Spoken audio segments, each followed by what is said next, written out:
Salut tout le monde! Alors hier, je me suis baladé sur Instagram et j'ai vu des dizaines et des dizaines de vidéos des gens qui faisaient de la survie, qui allumaient des feux de camp énormes, qui faisaient du bushcraft, etc.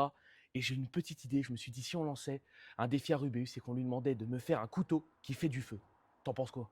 Bah, C'est franchement, possible? ça peut être carrément classe. Ah ouais? Le mieux, c'est carrément qu'on aille lui demander, hein. Bah allez, c'est parti, on va lui demander. Tu vas lui demander là, du Ah coup? bah ouais, moi j'ai envie de faire de la survie, ça me tente.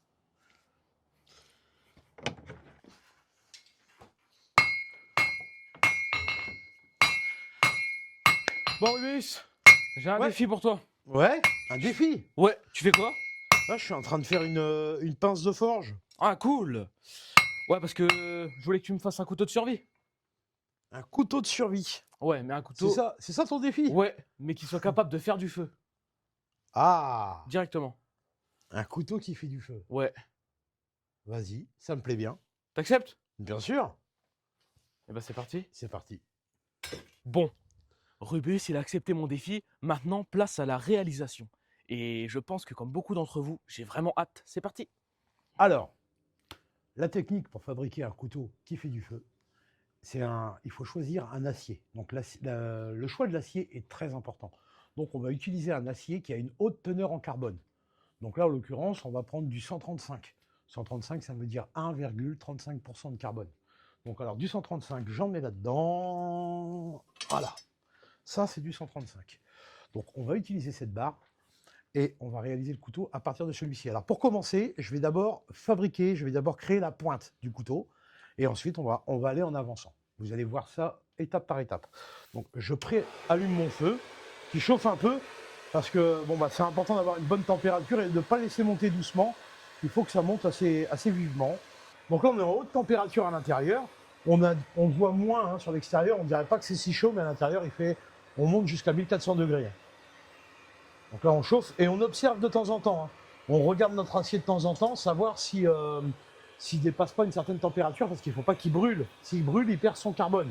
Et nous, on a besoin du carbone pour allumer le feu. Donc là, hop, réalisation de la pointe. Notre acier est bien chaud. Donc pour faire la pointe, c'est simple. D'abord, on va commencer par écraser un coin. Et on redresse. On écrase. Là, on redresse. On écrase. On redresse. On essaye de garder au maximum toujours la même épaisseur. Et on travaille à chaud. Toujours à chaud. Et ça commence à refroidir. Je remets au feu tout de suite. Et là, les chauffes vont être beaucoup plus courtes. Puisqu'il est déjà bien chaud. Vous voyez, là, quelques secondes. Hop, c'est bon. Il est beau ton feu. Je travaille toujours à chaud. Là, je vais écraser dans le sens inverse. Parce que je veux qu'il soit bien pointu. Parce qu'il faut que ce soit un outil qui soit utilisable en survie. Donc, on ne va pas chercher de l'arrondi. On rechauffe. Voilà, donc c'est vraiment... Il y a un rythme. Hein. Il y a un rythme à avoir. Mais la mise en forme au marteau, c'est ce qu'il y a de plus rapide. Encore quelques secondes.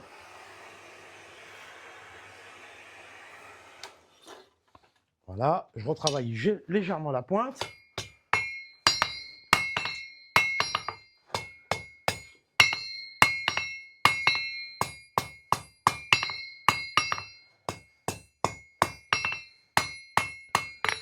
La pointe, elle est sympa comme ça. Il y a déjà la forme du couteau là.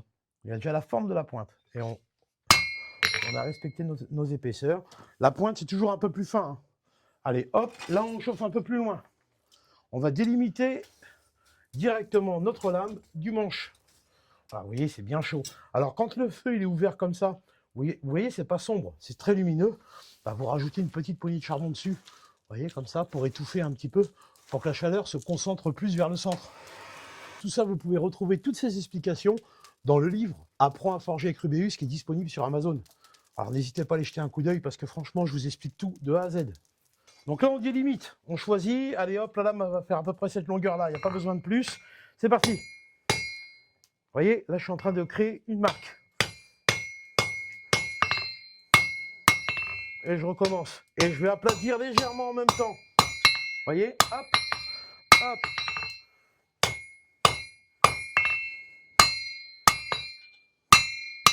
Vous voyez la démarcation qui commence à se créer? On rechauffe et on recommence. Là, on va le tasser un tout petit peu ici. Alors là, c'est un petit peu plus avec précision. On tasse notre acier, on le régule, on retasse. Donc là, le but, c'est d'envoyer la matière dans ce sens-là.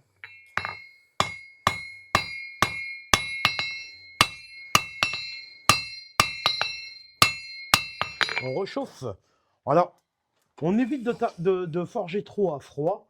C'est-à-dire quand on voit que l'acier commence à devenir très sombre, on arrête rapidement. Il faut qu'il reste rouge minimum. Pourquoi? Parce qu'on crée des tensions dans l'acier. Et quand on va tremper notre acier, le problème qui risque de se passer, c'est que la lame risque de tourner. Vous savez, de se tordre ou de casser. Donc on évite les tensions, on forge à chaud. C'est très important. Hop, ouais, je remonte un peu le charbon, histoire de le recouvrir un peu. On va refrapper comme on a fait tout à l'heure.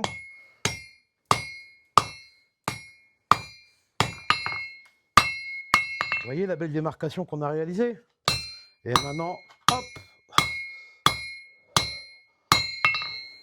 La précision. Ouais, hein, qu'est-ce que... Ah, c'est l'habitude. Donc là, on a déjà à peu près la forme du couteau. À peu près, ouais. Là, je redresse comme ça, hop. Alors, vous avez remarqué que je déplace souvent sur l'enclume, parce que vous avez des formes différentes. Hein. Dans ce sens-là, ici, il y a un petit creux. Le petit creux va me permettre de pouvoir redresser par moment, et ainsi de suite. Donc là, c'est un peu tordu pour l'instant, mais regardez, l'épaisseur, elle est à peu près régulière. Là, c'est encore un peu trop épais. Il va falloir que je l'envoie. Alors là, pour réguler la matière, le mieux, c'est que je l'envoie comme ça, que je ne le renvoie pas comme ça, parce que je viens de l'écraser exprès. Donc si je veux le renvoyer comme ça, il faudra que je tape ici. On récupère notre bout d'acier. Attention, on va se mettre à peu près là. Ouais, c'est bien là. Allez, c'est parti. Alors, on coupe à chaud. Hein.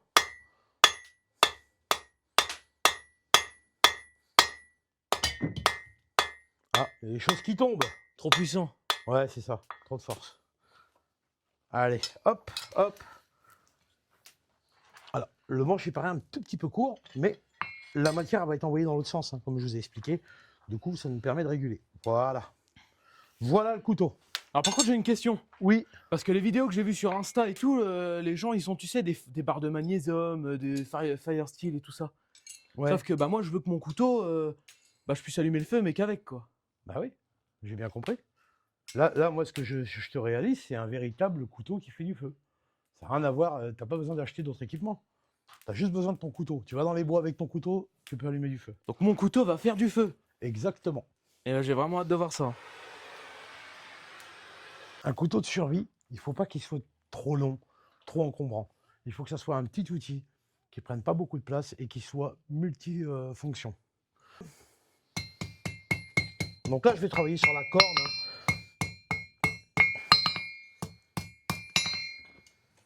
Je vais me mettre sur le petit creux, là, comme je vous ai expliqué. Ça va me permettre de lui donner un petit peu de rondeur pour une meilleure prise en main.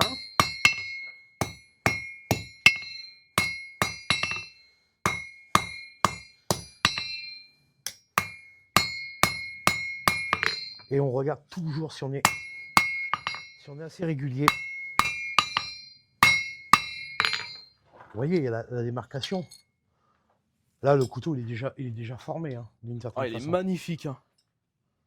Waouh! Donc ça, c'est mon couteau qui fait du feu. Exactement. Bah là, pour l'instant, il y a encore du boulot dessus. Hein. Bah ouais. Un petit peu. Parce que j'ai du mal à me dire... Là, tout à l'heure, je me pose la question, comment il va faire du feu, quoi. Ah, bah ça, tu verras. Hein. Tu verras bien. Donc là, on va travailler encore un peu sur la lame. Donc là, tu vois, ici, c'est très épais. Ça, on va l'affiner un peu. Ça va lui donner un peu plus de tranchant. Donc là, on va faire les prises et moutures. Donc on va bien travailler. On va affiner un tout petit peu plus la lame et on va affiner un peu plus la pièce. Pas trop. Surtout au niveau du tranchant, mais le dos, on va le garder assez large, justement, pour pouvoir le faire cracher des flammes. Donc comme tout à l'heure, vous voyez, je replace un peu de charbon sur le dessus. Ah, une belle couleur, là.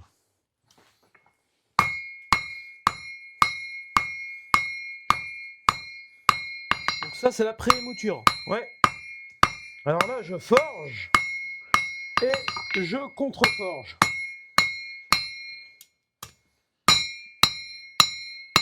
Alors, là, je suis en train de taper sur l'extrémité de la lame. Donc, qu'est-ce qui se passe?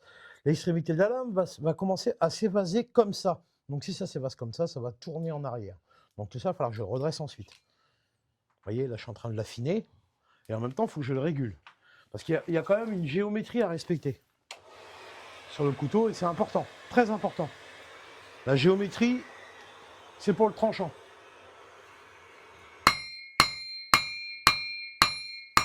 Vous voyez, comme je vous disais, là, il commence à se courber un petit peu. Wow. Alors nous, pour faire ce genre d'outil, il ne faut pas de courbure, il faut qu'il soit bien droit. Donc là, maintenant, on va le redresser un peu. Donc je vais le raffiner encore légèrement, je vais le reforger un tout petit peu dans l'autre sens, et ensuite, on va le redresser, tout simplement. Ah oui, c'est bien courbé. Ouais, ça se courbe, hein. Normal, ça se pince. Du coup, après, tu as une technique particulière pour le remettre droit, c'est ça? Alors, soit je décide de faire la même chose de l'autre côté, c'est-à-dire, vous voyez là, il y a une démarcation entre les deux parties, soit je décide de frapper là, et il va se redresser tout seul, mais comme on veut garder un dos large, on va le redresser comme ça, artificiellement.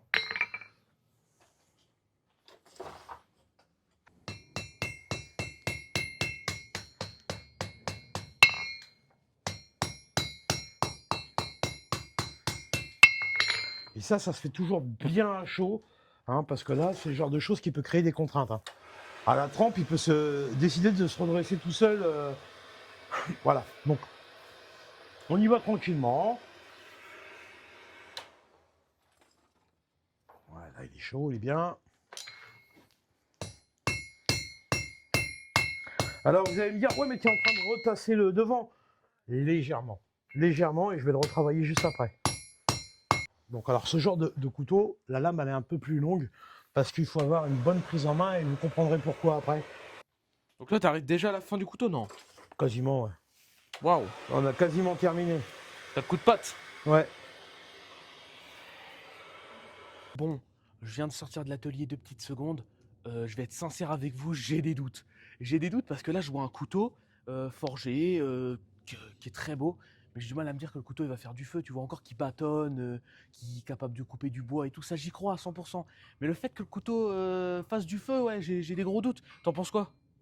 Moi, personnellement, j'ai envie d'y croire. Bah ouais, j'ai envie d'y croire aussi. J'ai un peu de doute, mais j'ai envie d'y croire, donc Mais bon, on verra. ça donne envie quand tu vois Ça tous les va, ça mecs fait sur rêver sur le Insta papier, et hein. tout. Sur le Mais moi, papier, je, ça fait rêver. Eh ouais, sur le tableau ça fait rêver, mais moi je ne veux pas que le couteau, comme on a dit tout à l'heure, soit utilisé avec du fire steel et tout. J'espère qu'il l'a bien compris, hein. Moi je veux un couteau qui fait du feu. Bon, alors là, je vais juste réaliser une petite pointe à l'arrière. Alors, pourquoi une pointe? Vous comprendrez par la suite. Parce qu'un couteau de survie, ça doit être un couteau qui a énormément d'atouts et qui a une certaine polyvalence. On dirait un peu multifonction quoi. Ouais, c'est ça? Il faut qu'on puisse utiliser tout. Ah ouais, parce que moi je veux un vrai couteau de survie, hein. Ah, mais il n'y a pas de faux. Voilà. C'est pas mal, là. Ouais. Alors, je regarde par rapport à ma main. Ouais, c'est pas mal. C'est pas mal. Là, je pense que... Alors, avant le redressage du couteau, je vais mettre mon poinçon. Et je vais vous expliquer tout de suite c'est quoi un poinçon. C'est quoi mon poinçon? Alors, hop, je la replace juste dans le feu comme ça pour que ça remonte en température. Donc, je vais vous montrer mon poinçon. Alors, le poinçon, en fait, si vous voulez, c'est mon logo. Et mon logo, c'est ça. Alors, je ne sais pas si on voit bien. Ouais, si, on voit. Tu vois bien? Ouais, on voit. Donc là, en fait, c'est une croix. Donc voilà, ça représente mon logo. Et il faut savoir, c'est que cette croix, enfin ce poinçon, il a été béni par le prêtre de ma paroisse. Donc chaque fois que je frappe une lame, voilà, indirectement, je bénis chacune des lames qui sont forgées C'est et beau qui sortent ça. de l'atelier. Tac, donc là, on le positionne. Voilà. Waouh. Et le Christ a frappé. Donc là c'est tellement chaud qu'on voit même pas. Non. Alors, il se peut, après, vous savez, quand je vais faire le ponçage, les émoutures et tout, qu'il y ait une partie de ce poinçon qui s'efface, mais c'est pas grave. Le principal, c'est qu'elle soit bien ancrée dedans. Voilà.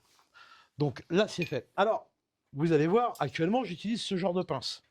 Alors ça, c'est des pinces pour la prise qui sont vraiment bien, dans le sens où vous avez deux petits rebords sur les côtés. Donc, quand vous saisissez votre outil, quand vous allez frapper dessus comme ça, en fait, ça va éviter que le couteau en fait, soit projeté, que votre objet soit projeté dans l'autre sens, hein, qu'il n'y ait pas de cet effet de rebond ou quoi. Mais pour le redressage, il faut qu'on ait une vue complète et sur l'ensemble de l'outil. Donc, on prend une pince ouverte. Donc, attendez, hop, je vois pas grand-chose. De ce type-là, vous voyez, pour qu'on puisse voir... Non, c'est pas celle-là que je prends. C'est celle-là.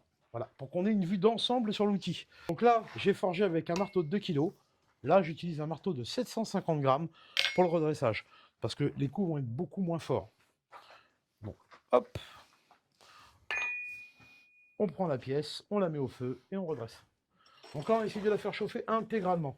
Alors là, il faut faire toujours très attention, parce que quand on fait des mouvements de va-et-vient dans le foyer, on peut, vous savez, au milieu, le charbon, les gros morceaux de charbon comme ça, ils deviennent au fur et à mesure de plus en plus petits. Et en fait, on a plein de projections, et c'est là où on peut se brûler vraiment, vraiment. Ah ouais, ça fait mal. Vous voyez, quand je fais ça comme ça, si je le fais aller comme ça, vous voyez là, les petites étincelles que vous voyez, c'est des morceaux de charbon qui se déplacent. Et ils sont extrêmement chauds. On passe au redressage. Et donc la pince ouverte vous permet d'avoir un visuel sur toute la longueur de l'outil. On regarde dans ce sens-là pour vérifier le fil de notre couteau. Voilà, donc là j'ai une légère déformation ici. Hop. Voilà, je l'ai rattrapé. Et ensuite, pour les angles suivants, on l'attrape dans ce sens-là. Et on fait la même chose. Vous pouvez avoir une petite voilure. Si c'est dans le sens où vous le tenez, vous ne la voyez pas, la voilure, parce qu'elle est près de vous. Vous voyez le point, au point le plus loin que vous arrivez à régler, parce qu'on travaille à l'œil quand même. Et donc, quand vous le retournez, là, vous voyez les défauts du manche. Il peut être légèrement voilé, légèrement tourné. Et là, vous pouvez le voir en changeant d'angle à chaque fois. Écoutez, on est parfait. Donc, notre couteau est poinçonné, il est forgé. Maintenant, on va faire ce qu'on appelle une normalisation. C'est-à-dire que, même si j'ai forgé à chaud, notre acier a subi des contraintes. Vous avez vu les coups de marteau qu'on lui a mis? On lui a complètement changé sa forme. On part d'un morceau d'acier comme ça, pour lui donner une forme comme ça. Donc, on lui a créé des contraintes. Vous voyez, à ce niveau-là, eh bien, ici, on va avoir créé un écrasement, on va avoir repoussé la matière. Au niveau de la pointe, on a écrasé tout ça, on l'a envoyé en forme de pointe. Vous voyez, il est beaucoup plus large. Celui-ci, le couteau est beaucoup plus large que la plaque d'acier. L'épaisseur n'est quasiment plus la même. Donc, on a changé sa structure. Et donc, il a subi des contraintes internes. Ces contraintes, il faut qu'on les supprime. Donc, normalisation. Tu le détends là. Exactement. Là, je vais lui faire un massage. Donc, normalisation, c'est toujours par 3 fois. Et toutes ces étapes que je vous explique visuellement comme ça, vous les avez de façon précise et de façon simple expliquées dans mon livre « Apprends à forger avec Rubéus » qui est disponible sur Amazon. Donc, si vraiment vous voulez vous lancer dans la fabrication d'un outil, vraiment, vous aurez toutes les étapes à suivre pour, réaliser un outil parfait. Et ça vous est expliqué de façon la plus simple possible. Donc, la première, on en fait 3 de normalisation. La première étape, ça va être de chauffer l'acier très chaud. Regardez, je vais vous montrer simplement. En prenant, vous voyez, ça c'est un aimant. C'est un aimant tout simple. Quand votre acier il est froid, vous pouvez l'aimanter. Mais arrivé à une certaine température, donc appelé point de Curie, arrivé à une certaine température, l'aimant n'accroche plus l'acier. Ah ouais, c'est fou ça. L'aimant, il n'accroche plus l'acier. Donc là, je l'ai dépassé le point de Curie. Là, à la couleur, je sais à peu près la température. Mais j'ai dépassé déjà ce point de Curie. J'ai poincé son point magnétique en chaleur et je le laisse refroidir tout seul gentiment. Qu'est-ce qui va se passer? Il va se passer, lors de ces normalisations, le grain va se détendre. Il va rétrécir au maximum. Là, il se refroidit doucement. Et donc, dans la deuxième normalisation, je vais chauffer pareil, mais un peu moins haut. On va aller au réel point de Curie qui sera à peu près le rouge cerise. Donc là, on est en train de réduire notre grain d'intérieur le plus fin possible avant la trempe. Ça veut dire que notre trempe elle sera vraiment parfaite et on obtiendra ce qu'on cherche à obtenir. N'hésitez pas après à nous dire en commentaire si les explications que je vous donne sur chaque étape et tout ça, ça vous intéresse. Et si vous voulez plus de contenu comme ça, où on vous explique vraiment étape par étape la fabrication des différents outils qu'on serait amené à faire, dites-le nous en commentaire, ça nous intéresse. Attention, voilà. Et là, il va refroidir doucement.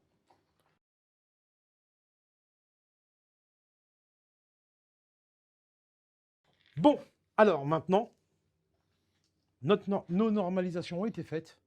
On va passer à la trempe, l'étape la plus cruciale, parce que c'est ça qui va faire la différence entre un couteau qui fait du feu et un couteau qui n'en fait pas. Ah, donc c'est là qu'on va commencer à voir un peu les choses. Exactement. Ok. Là, on a fabriqué un outil simple, un outil de survie avec un acier à très haute teneur en carbone, donc il va être très dur. Et donc là, maintenant, on va faire ce qu'on appelle la trempe. Donc, on va durcir l'acier. Donc, pour ce faire, alors, vous voyez, j'ai mon petit bac ici.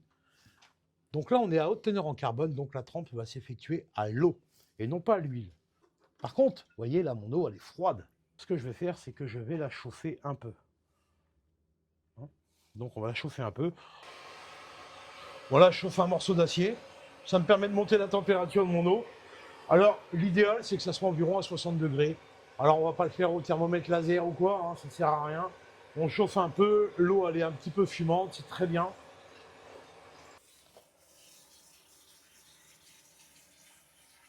Vous voyez, ça chauffe bien. Hein.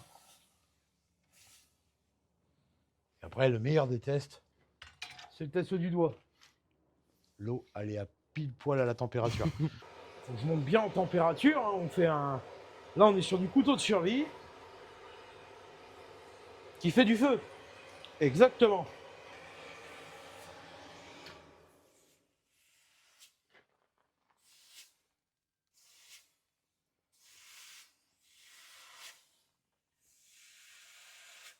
Vous allez, je chauffe pas l'intérieur.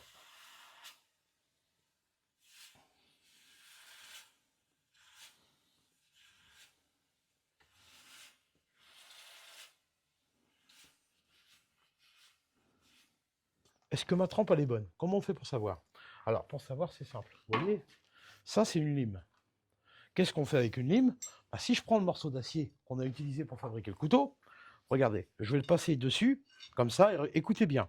Tout se passe à l'écoute et au bruit. Vous avez vu comment ça accroche? Ça se voit aussi. Et il y a des morceaux qui s'en vont. Hein. Et si je fais ça, regardez, je creuse un trou dedans. Ça accroche. Là, si je prends mon couteau et que je passe dessus, ça glisse tout seul. Ça accroche pas. Notre couteau est parfait. Maintenant, on va faire un revenu dessus. Avant de faire le revenu qui va nous permettre de détendre un peu le grain, parce que là, vous savez, le couteau, il est trempé, donc il est très dur. Mais très dur veut dire aussi cassant. Donc, il va falloir qu'il retrouve un peu de flexibilité. Pour retrouver cette flexibilité, il va falloir qu'on fasse ce qu'on appelle un revenu de trempe. Mais avant de le faire, on va retirer le côté noir de l'acier pour avoir le côté brillant, parce qu'encore une fois, on va travailler avec les couleurs. Non pas avec les couleurs de chauffe cette fois-ci, mais avec les couleurs de l'acier lui-même.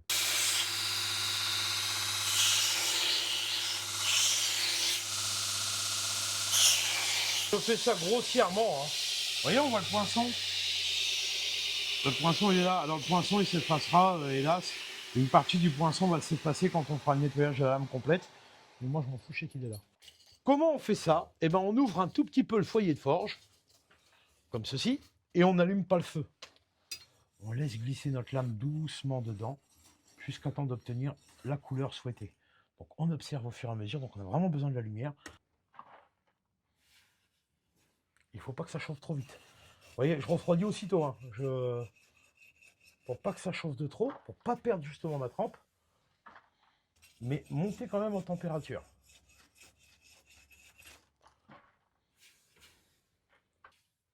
Alors moi je fais un revenu comme ça parce que je fais un couteau un peu spécial. Hein. Alors pour tout ce qui est grande pièce ou couteau un peu spécial, les revenus on va les réaliser comme ça. On observe un peu les couleurs, vous voyez, ça devient jaune ici. Vous voyez le jaune? Le jaune au niveau de la pointe, c'est parfait. Ouais. Non, là la couleur elle me plaît bien. La couleur elle me plaît bien, on a un jaune un peu clair, donc c'est parfait. On peut refroidir un peu parce qu'il est très chaud. Voilà.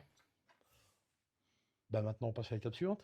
Alors le couteau a été trempé, donc on le refroidit au fur et à mesure parce qu'avec une bande abrasive comme celle-ci, ça monte très vite en température.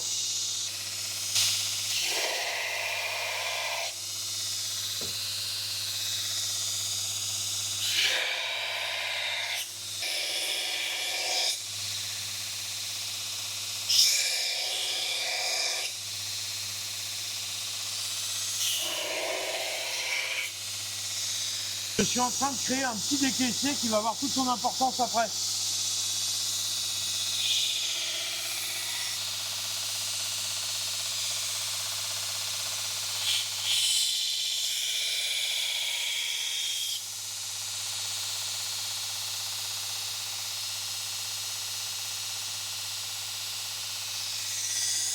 Parfait pour aller dans les bois. On va attaquer le manche. Bon, alors déjà, je vais poncer un petit peu pour enlever les grosses rayures, hein. Vous avez vu, ils sont grossières les rayures. Donc on va enlever un peu les rayures. Et ensuite, on passe à l'étape suivante.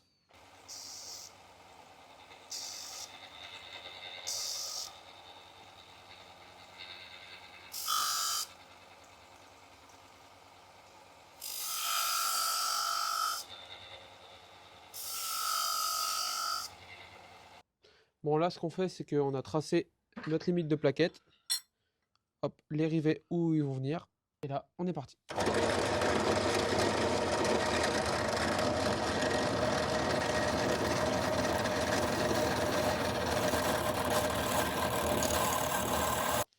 Bon, là, du coup, maintenant, une fois que c'est percé, on trace nos plaquettes. Hop, ça vient ici. Et là. Et là, du coup, on prend son petit outil pointu et on vient passer dans les trous pour les rivets. On vient percer les trous pour nos rivets dans nos plaquettes.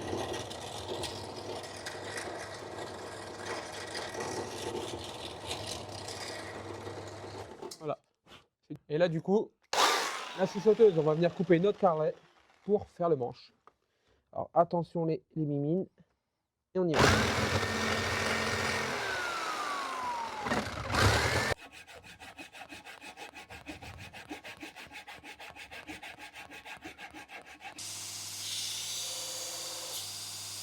Donc là, il ponce le manche.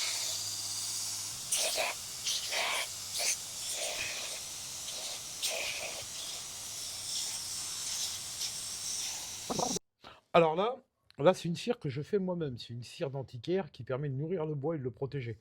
Je vous ferai un tuto pour vous expliquer comment la réaliser.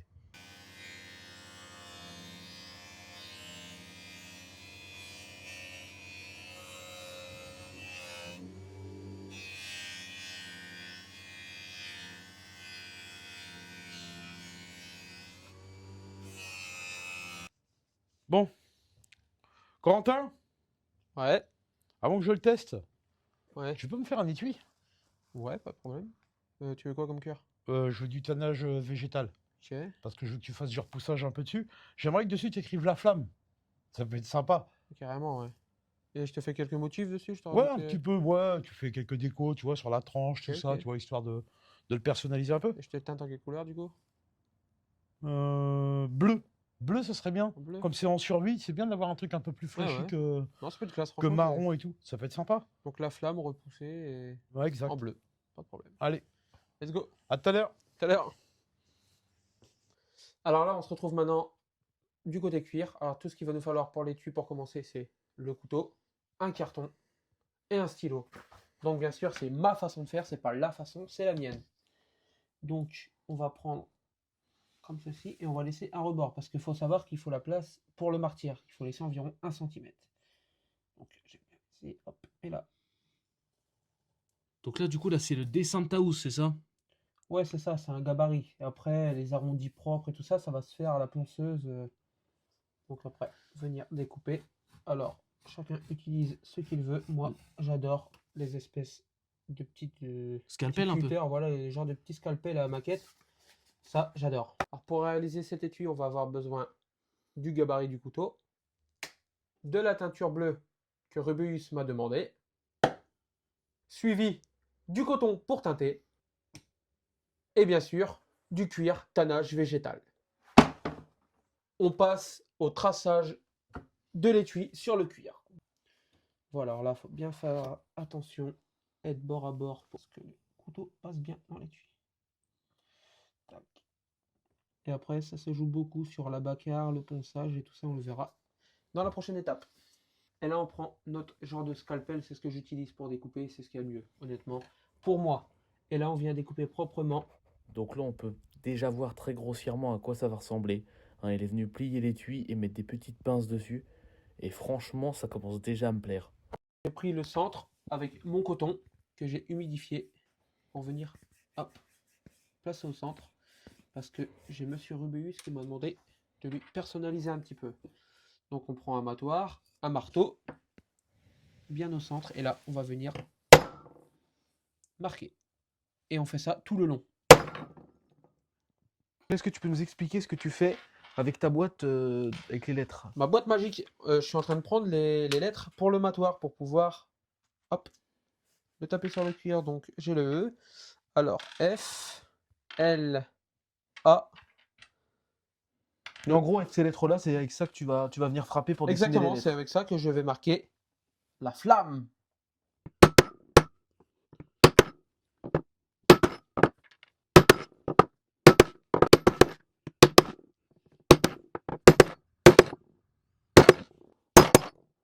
Donc là maintenant, on a notre étui repoussé avec écrit la flamme, Il est vraiment beau. notre teinture et notre coton pour teinter. Donc let's go, on y va. Donc là, on vient humidifier son petit coton. Hop, on les sort un peu. Et là, on va venir tremper dans sa teinture. Waouh, c'est très foncé. Ouais, ça paraît hyper foncé comme ça, mais... Et là, on va commencer en faisant des petits cercles. Tout petits, la première fois.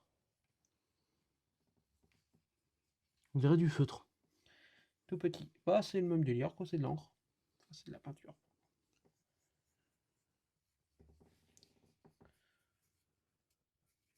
Il va falloir vraiment beaucoup de couches. Enfin, beaucoup.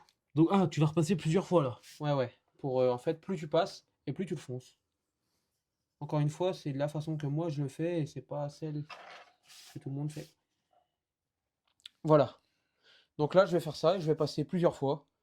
Pour, regardez, hop, pour refoncer encore une fois. Maintenant, on passe à l'étape du collage. Bon, ça, c'est une nouvelle colle qu'on utilise, on verra bien comment ça tient. A tout de suite. Donc voilà, l'étui est teinté, entièrement sec, collé.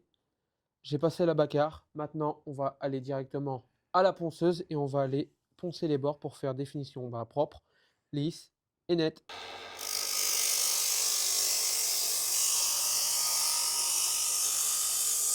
Et là, on va venir créer notre rainure C'est très satisfaisant. pour hop, que le fil passe dedans, pour éviter tout débordement.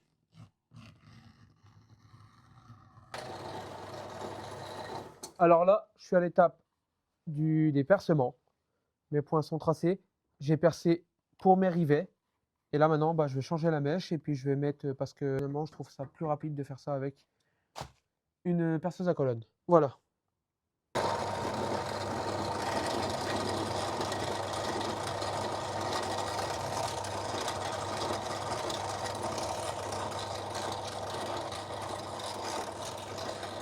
Bon, là, maintenant, c'est percé. Donc, on va venir teinter les bords. Bien, pas être timide. Là, sur l'étui, j'ai mis les rivets, du coup, à chaque extrémité. Là, avant de faire ma couture, je vais venir faire ma tranche. Alors, on prend cet outil. Honnêtement, je ne sais pas comment ça s'appelle. Et avec la pointe, on va venir... En gros, c'est comme si on le matait. Vous voyez, ça donne un côté brillant. Ça le durcit? C'est ça, en fait, ça le durcit. Ça le tanne. Voilà, c'est ça que je voulais Ça dire. fait une sorte de croûte un peu. C'est ça. Et là, comme vous pouvez le constater, ça nous fait un aspect un peu Brillant, croûte. brillant, bois. En fait, c'est vraiment uni. En fait, on a l'impression que c'est qu'une partie. Alors là, on passe à l'étape de la couture, donc l'étape finale. J'avoue, j'ai déjà passé mon fil à l'intérieur. Mais donc, j'utilise cette pince à couture. Donc voilà. En fait, c'est une pince simple qu'on vient bloquer son étui à l'intérieur. On ferme. Là, l'étui ne bouge plus. Et là, on va pouvoir passer notre fil dans un trou, deuxième, dans le même, et serré comme ça. Et on fait ça tout le long. Alors voilà, là, pour le nœud final, comme je vous avais dit, là, j'ai passé mon dernier fil dans le dernier trou. On va venir la passer dans le dernier. Et là, on va la laisser dépasser. Venir la tourner 3 fois. 1, 2, 3. Vous tirez l'aiguille, la boucle qui disparaît dedans. Waouh! Et voilà, le nœud est fait à l'intérieur. C'est super technique, hein. Donc voilà, tout ce qu'il reste à faire, c'est couper le ras, brûler au briquet. Et là, du coup, petit rendu final avec de l'huile de pied de bœuf qu'on vient appliquer bien sur tout son étui pour faire ressortir la couleur et le protéger. Voilà, T'es content de l'étui? franchement, je suis satisfait. Ouais, il est Maintenant, franchement, il est à voir magnifique. ce que Rubus en pense, mais je pense que les critères sont respectés. Il voulait du bleu, en tannage végétal, écrit la flamme. C'est ce qu'on a. Ben, moi, franchement, moi, je suis satisfait en tout cas. Et toi, j'allais le dire, voilà. Et voilà. Oh là là, la flamme. Félicitations. Et ben merci beaucoup. Rubus, Ouais, ça y est, ton étui est prêt. merci. Ouais, il est classe, regardez. Eh. Allez. C'est parti, je vais le tester. Bon, le couteau est réalisé. Maintenant, je vais regarder s'il fonctionne quand même, c'est important. Donc, on va chercher un silex. Alors, des silex, on en trouve un peu partout. Il suffit de baisser la tête pour en trouver. Le silex, c'est ce qui est... Non, ça, c'en est pas un. Ça, c'en est un. Oh, il est énorme. Bon, de retour à l'intérieur. Donc, je ne l'ai pas nettoyé, hein, il est toujours plein de boue. Donc, pour allumer un feu, c'est simple. Vous avez besoin de quoi? D'un silex que vous ramassez par terre et de l'amadou. Alors, l'amadou, c'est une forme de champignon qu'on trouve sur les arbres. J'en ai pas. Alors, à la place, je vais utiliser ce qu'on appelle de la laine de fer. Voilà. Vous voyez, la laine de fer, c'est ça. On trouve dans tous les magasins de bricolage. J'en ai utilisé un petit peu. Donc, on va partir du principe que c'est de l'amadou. Ça fonctionne pareil, hein. Alors, vous faites un petit tas comme ça dans votre main. Voilà. Et là, vous venez faire glisser votre dos de couteau sur la roche.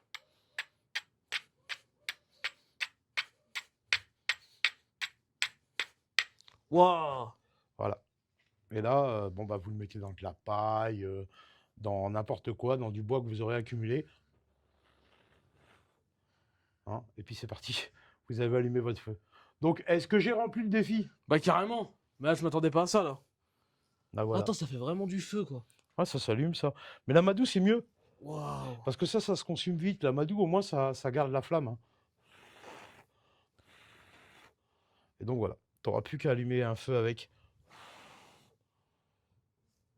Voilà. Défi réussi, alors. Ah bah, carrément. Bon, et bah voilà. C'est terminé. La flamme, le fameux couteau est sorti.